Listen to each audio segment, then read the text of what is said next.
why do junior frames matter? Why can't like a 10-year-old just play with a 27-inch racket with the yellow ball and just figure it out? Well, that's a good question. They can, right? They can grab the racket and go and hit against the wall. And when my son was very small, that's exactly what we did before we kind of started getting more involved in tennis, right? So that's definitely an option that you have, but like in other sports, right? In general, you don't put a 6-year-old on a football field, throw him a ball, and say run, right? It's a pretty far run, and the ball is big and heavy.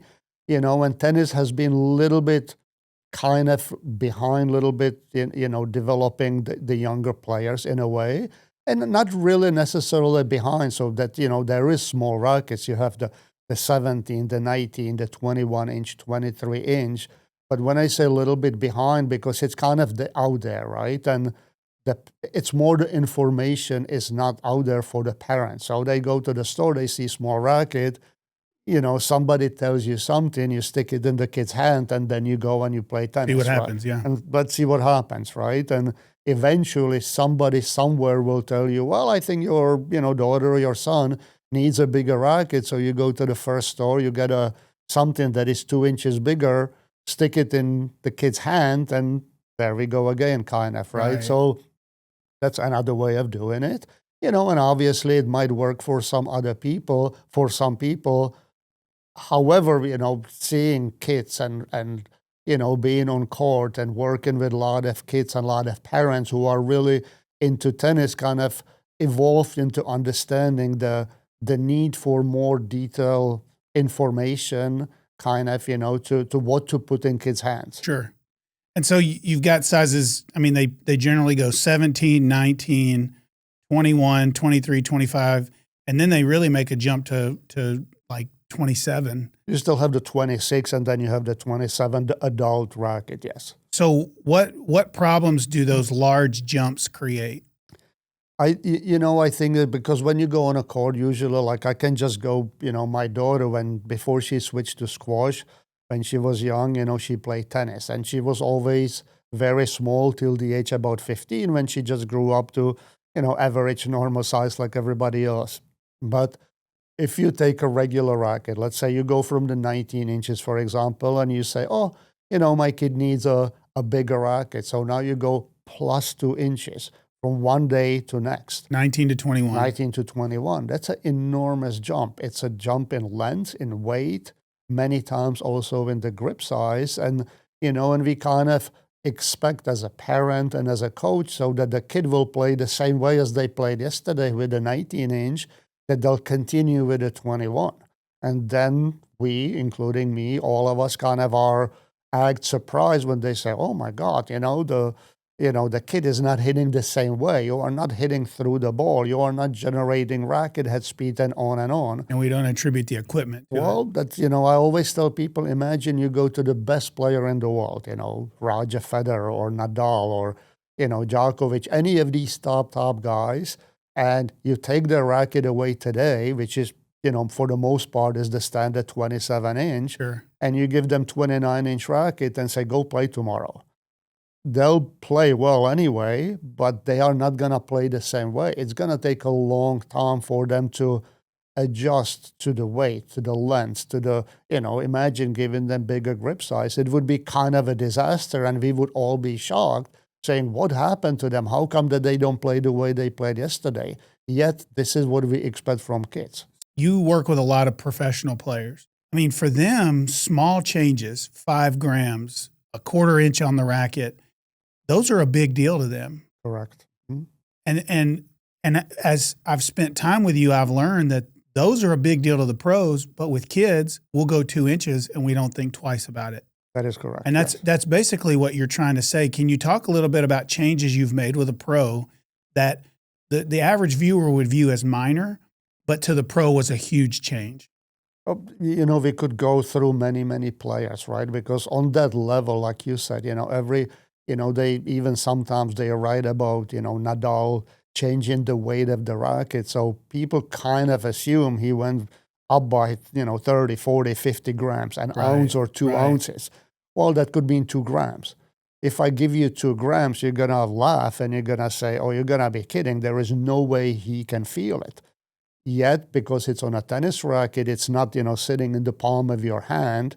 It affects the balance, affects the swing weight of the racket. So it affects everything tremendously, right? So the better player you are, the more advanced you are, the smaller changes will affect you more, and they make a big difference, and they really feel it. So we kind of took this knowledge from the pro players, to the junior rackets basically, and that's when we started working with a gentleman in New York. He owns a few clubs. He's into technology. He's fantastic supporter of tennis, on all fronts, and has a great knowledge. And his son is a really good player. So we were already doing it kind of before for players, just minor changes that I'll talk about, which ones.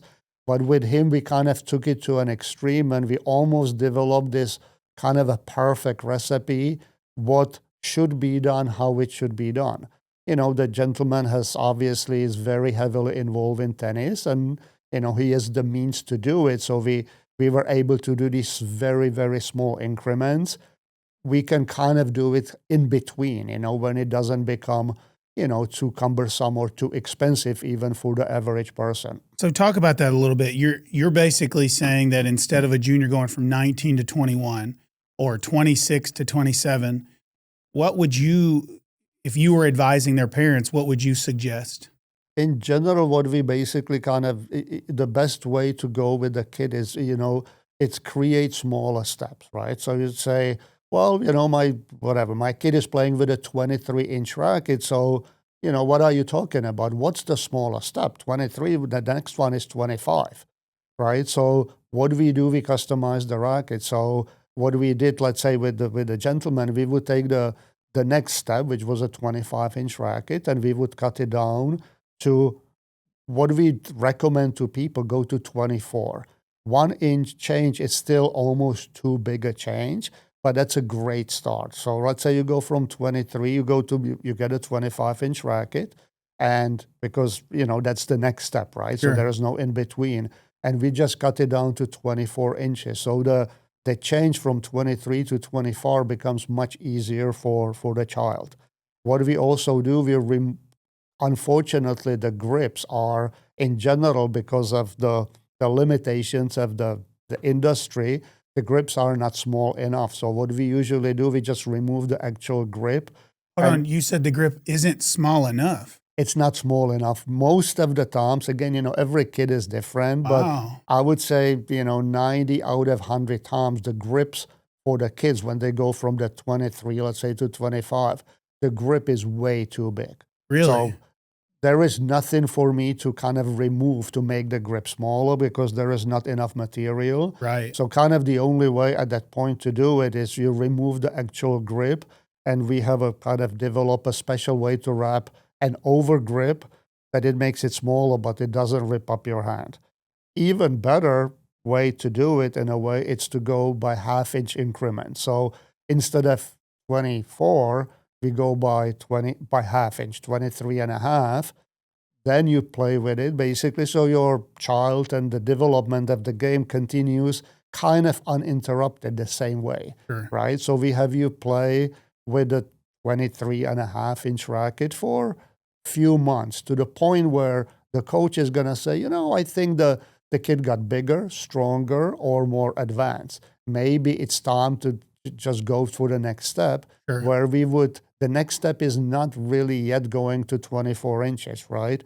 We just add a little bit weight. When I say a little bit, I'm talking 2 to 3 grams. So the child really plays the same way. They won't feel it as much, but they are getting used to this little bit heavier feel.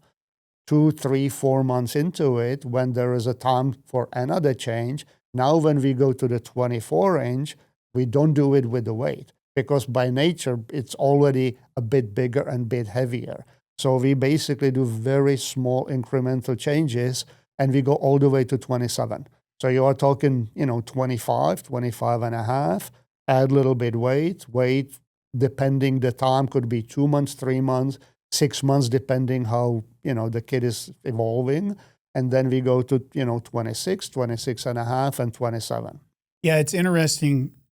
There's a lot of research on injuries in tennis, and really they identify 3 times when injuries can happen most: increase in volume, change in equipment, and there are a couple others.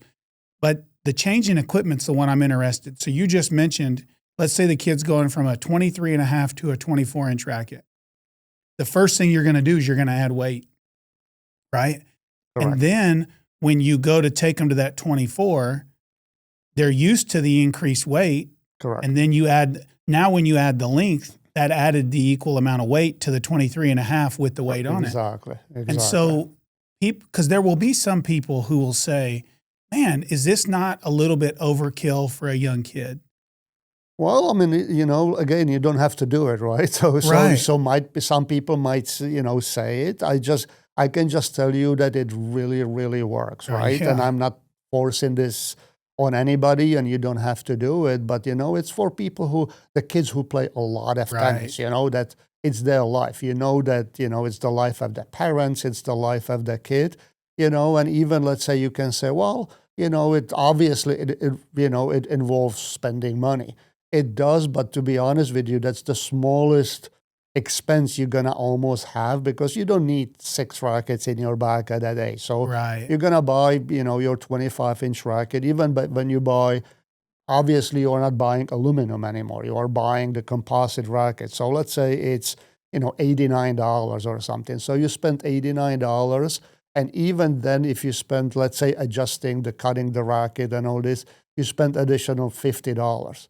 But you are set for month and month and month. So it's a very small expense in a scheme of, tennis, that it really doesn't add too much. But believe me, it really, really works. Those injuries happen: change of volume, poor technique, or when equipment is changed. Correct. What you're really doing is you're slipping in some injury prevention, and the parent and the player probably don't even realize you're doing it. To be honest, it's all about injury prevention, right? Because it's not about, a performance at that age. Of course, it's important, but, do you really, most of the good coaches don't really care if kid at 7, 8, 9, 10 years old is winning tournaments. It's a bonus. It's great. It feels great to win, but you are building a foundation, right? And how do you build a foundation? How do you build a love of tennis in this person so they can play, for next 70, 80 years? It's to enjoy it. That means not being in pain, not being hurt, right? So, and especially with kids, they are still very small and fragile. So it's very easy for them to get injured. Right. So this really helps, also the coaches, because now they go on a court and they don't have to fight the equipment. So they go there and they are telling the kid what to do, and then the kid cannot do it because the racket just became too big, too heavy, too long.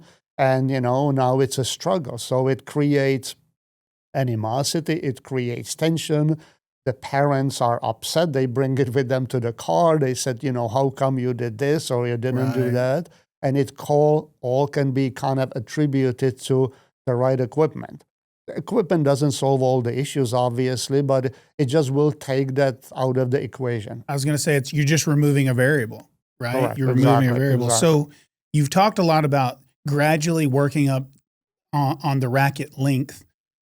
And you talked a little bit about grip size, but can you go a little deeper in grip size? We talked about like a 19-inch racket, but where does grip size fit into this gradual increase in length of racket? The grip size is tough because it's very limited what one can do, right? So basically, there is really nothing you can do with these very small rackets, the 19, the 20, the 21, even the 23 inches. They are what they are.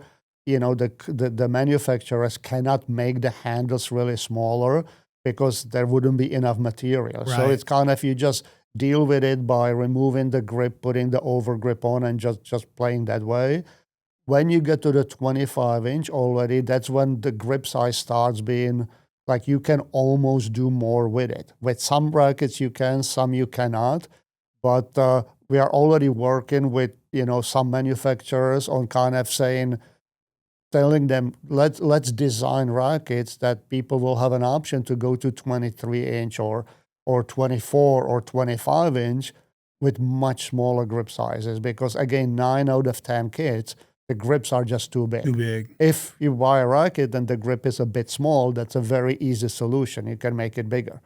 The other way, it becomes difficult. Once you go to the bigger rackets, let's say the 25 and a half, 26, now usually there is enough material that I can actually, through the use of the machinery that I have here, that we can adjust it and make it smaller. Sure. And so then when you get into kind of that 26 and 27 range, I see a lot of people say like the way you measure the grip size is they look, put a finger. Do you have any opinions on the grip size for players? You know, grip size it's a personal feel. So it's almost one of those, you can't just, create a formula and say, this is, you are 6 feet tall, this is what you play with. Everybody is different. Everybody holds the racket differently. Everybody creates different racket head speed. So it's a very, very personal kind of feel, and whatever works for you, works for you. In general, though, at least lately, the smaller grip sizes are better, right? So let's say if you are on a borderline like myself, right? I could be 4 3/8 with some brands, but 4 1/4 with some other brand. In general, the smaller one of those two usually works better, because it allows me to play more of that modern tennis with a little bit spin added, where you can kind of pronate a little bit easier. You can use your wrist more.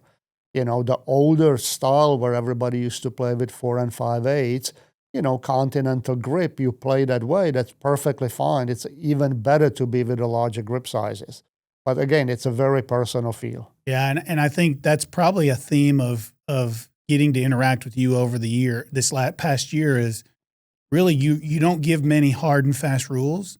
A lot of times what you're going to say is it's personal to the player, personal to the person, and it depends on what they like and don't like. That's correct. Tennis is one of those sports that it's hard almost to, outside of the rules, like you have the net and you have the 4 lines and these are, this is how you do the counting.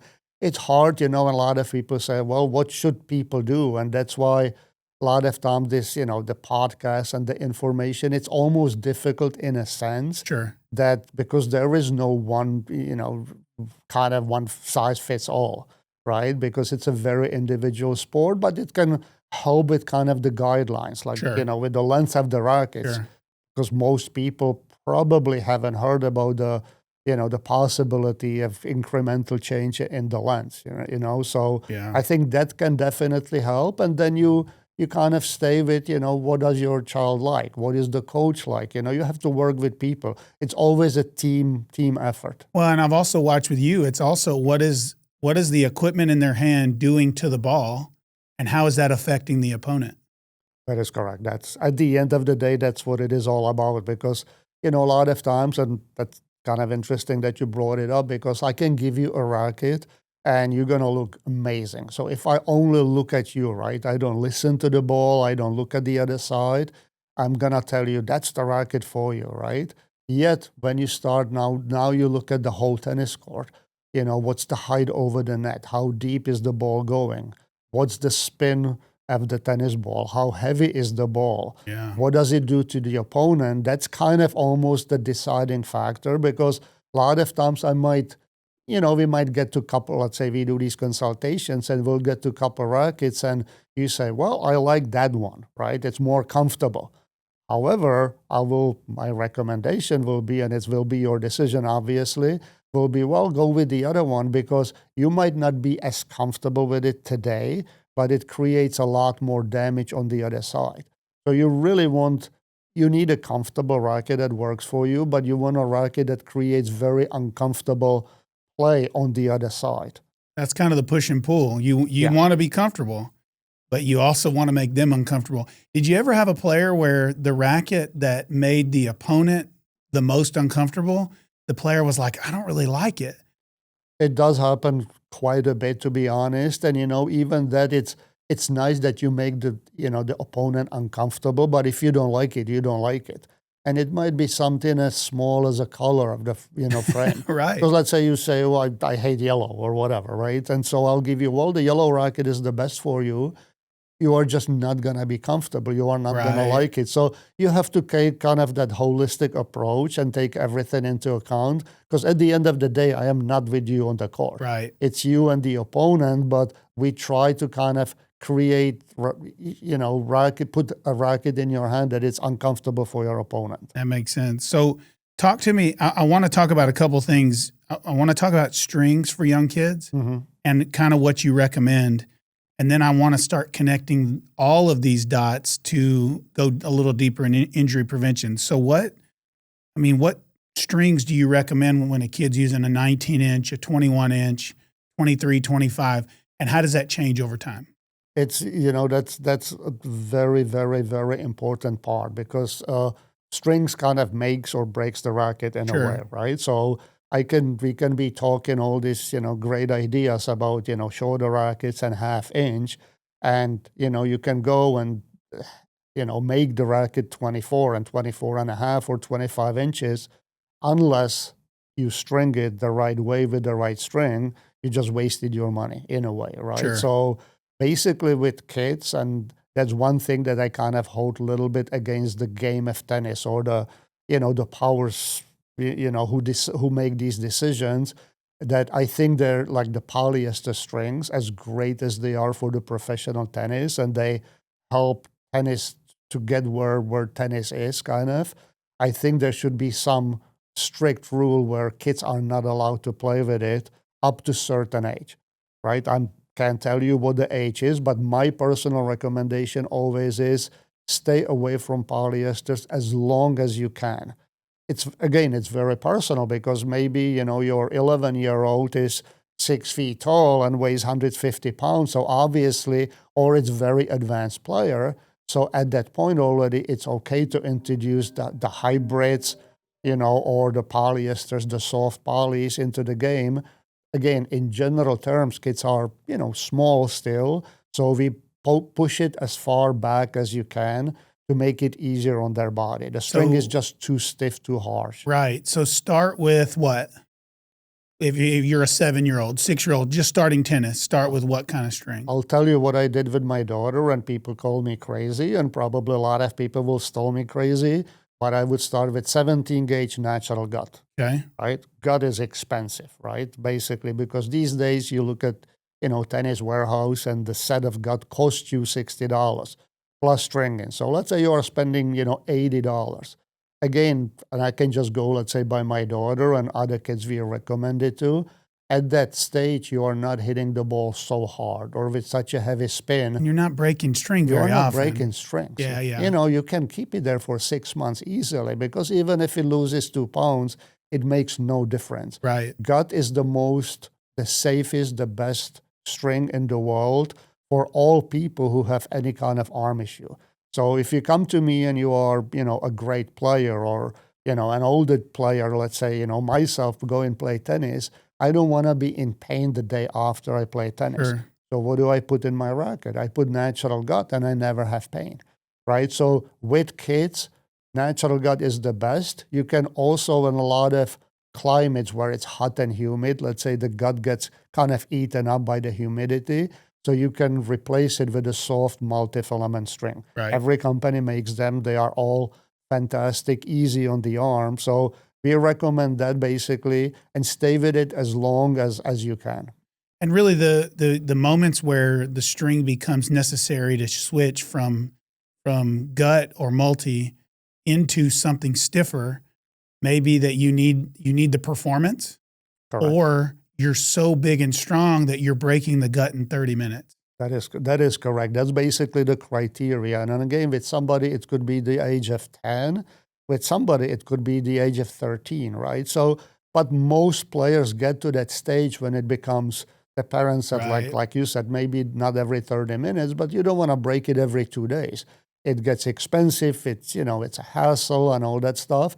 And also the performance sometimes requires the change, where the coach says, well, I need more control, more spin. I need you to generate racket head speed, which, with the soft string, it's hard to control the ball.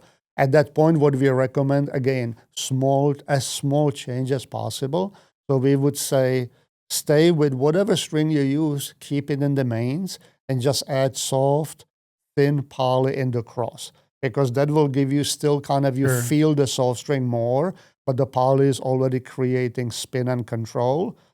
That step can change eventually, that where you flip it, where the soft poly goes in the main, the soft string in the cross. And, when you're 14, 15 or certain level of play, then you can decide if you prefer full poly. Right. We would still recommend stay with thinner and softer polys in general. Yeah, I watched a podcast with Andy Roddick and Andre Agassi. Really fascinating conversation those guys had, and hearing Agassi, how he would talk through each player and where he attacked. And you may have been there when he did this. He mentioned when he switched, or when the first time he tried poly. Mm-hmm. And he said, somebody, it may have been you who gave it to him. He said he went on court and he said, I could swing as hard as I could, like I was trying to hit it over the fence, and it would still go in. He said, I felt like I was cheating, right? And for me, that's when you think about, for the viewer, they may say, well, like, what do you mean for performance? Well, there becomes a point where a player gets to a certain level where the poly becomes an advantage if their body can hold up to it. It's, yes, I was there with him when this changed. Me and Darren. Is that story accurate the way he told That's it? exactly accurate. Darren Cahill was the coach, and, I was obviously traveling, with the team. So we were, telling Andre basically, look, try it, test it, because he played with the Kevlar mixed with gut. The game is changing and evolving. And back then it was that Spanish Armada with that heavy, heavy spin. No matter how hard they hit, they wouldn't miss the court. Right. So we kind of said, look, test it, try it. It took a little persuading, and it actually happened in Rome in 2001. Not exactly the favorite surface of Andre. He played the first match, first round, didn't play well, but managed to win. And then he said, look, he was not happy with his performance. And he said, give me that new stuff. Let me try it, And it was interesting because Andre would say, well, how should I string it? Back then, he was stringing at probably pretty high. The Kevlar, he was stringing at 63 pounds. Yeah. So I said, well, we need to go tighter. And he said, what do you mean tighter? You need to go lower. It's a poly, right? Everybody tells me we need to go lower, which is true, but not when you play with Kevlar, because Kevlar is as dead as it gets, right? So we actually strung it at 66 pounds, and he ended up winning the tournament. And exactly what he said in the podcast is true, because he said, I missed every other shot by 6 feet, but it landed in the court. So he said, I'll sign anything to make this illegal because it's cheating. I'll sign anything to make this illegal. It's funny because actually there were other players. I believe it was Boris Becker, back then already. They said almost it's like it, dumbs down the game, because like your skill level has to be as refined really to find the court in a way, because now it allows that physical raw power and less of that skill to keep the ball in play. So it was interesting, but that was the evolvement of basically. So for the performance, for the game it is, most players end up with combination of it or full bed of poly. Give us some of your injury prevention guidelines. We're going to go racket size, weight, grip, and string setup. So we talked about racket sizing, slowly moving up. But what about weight? The racket sizing, again, that's basically kind of the number one. If you go to the store and... So racket size matters the most. It's one of the things that matters, right? But it's almost like, before you go buy a car, you are not, kind of finicking with tiny little things inside. How is the leather feeling? First, you kind of kick the tires a little bit. The sizing of the racket, you go to the store, you have your little, kid with you. If you stick a racket, you kind of put it, hold it on the forehand grip, put it next to you. If it's somewhere to the ground about, that's approximately the right size. You don't want to have, 10 inches off the ground. The racket is too small. You don't want to be dragging it on the floor. So it's the most kind of the easiest way almost to pick it, right? At that point with the 17, the 19 inch, even the 21 inch, don't overdo it. Don't overthink it. Don't over customize it yet. Said, you are perfectly fine because the kid is just having fun learning the game, so you can get the racket off the wall. If it's the right size, you are fine. Once you start going to that, as we discussed, to the length of the rackets, you Sure. might adjust the sizing and the weight and balance it goes hand in hand with it because you can't overload the racket. A lot of times people say, well, my kid is getting pushed on the court, so add more weight. Well, I mean, it's like me lifting 200-pound weight. It's not happening. Right? So you can maybe possibly add a little bit, but the weights don't overweight the rackets, and that goes all the way to the top pros. People still live a little bit in the world where, the heavier the racket, the better. That's gone 10, 15 years ago, to be honest. Most of the top pros these days, they play with rackets that are, 40, 50 grams lighter than the players, 20 years ago, because it allows for more racket head speed. Maneuverability, They can maneuver it. They can open up the court more. So no one really plays with these rackets of, the John McEnroe type, very heavy racket that kind of allows for that deep linear ball, but it was hard to create the spins and open up the angles. Yeah, I'm kind of curious, and this doesn't have to do with injury prevention, but one time I took one of Everett's rackets and added a bunch of weight into the handle, and it actually lost power. I couldn't understand how making the racket heavier made it less powerful. Where on the racket do you add weight when you want power? And where on the racket do you add weight when you want maneuverability? Do you have any thoughts there? It's, there may not be hard and fast rules. I'm just kind of curious. There's really no rule really to do it. But in general, I can just tell you that, let's say, these days when you go to the store and you get kind of that pro type of racket, right? Let's say the Wilson Blade or the Aero 98, they weigh plus minus, let's say, the 305 grams, which these days that's considered already on the heavier side. Right? 10 years ago, people would think that's a kid's racket because of the weight. That's right? unstrung? Unstrung, right? We always kind of customize unstrung. So when you get a racket like that, and let's say you have a 18, 19-year-old, 20-year-old, college kids who hits a big, heavy ball, they might need to tweak it because they might say, oh, for me, it's a bit light. When I play some big, heavy ball, it feels like I am pushed back a little bit. So we say, okay, so let's add weight. In general, when you add weight, you don't want to make it more head heavy. So you just don't take a lead tape and slap it on the top, because then it's gonna become hard to maneuver. It's hard to get. It slows you down too much because it takes away too much time. So in general, when you add weight, you want to add it, keep the same balance, or possibly lower the balance. That makes sense. Interesting enough, to your point, when you make the rackets, let's say I would take Everett's rackets and you add 2, 3, 4, 5 grams, and you might say, oh, it's better, I like it.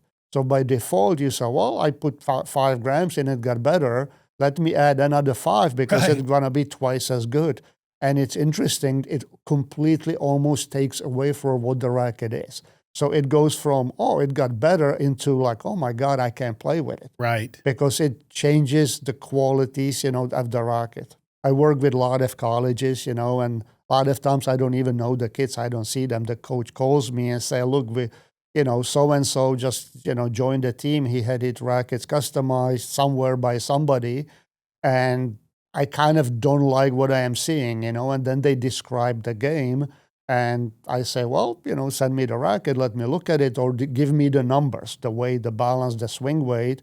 And for the most part, it's still, wherever these players come from, they still kind of have it overdone. Yeah. So the rackets are way too heavy, too light. So then by kind of making the suggestion based upon, experience and knowledge, the coach then calls and say, oh my God, it's so much better. And in general, it means making the rackets lighter.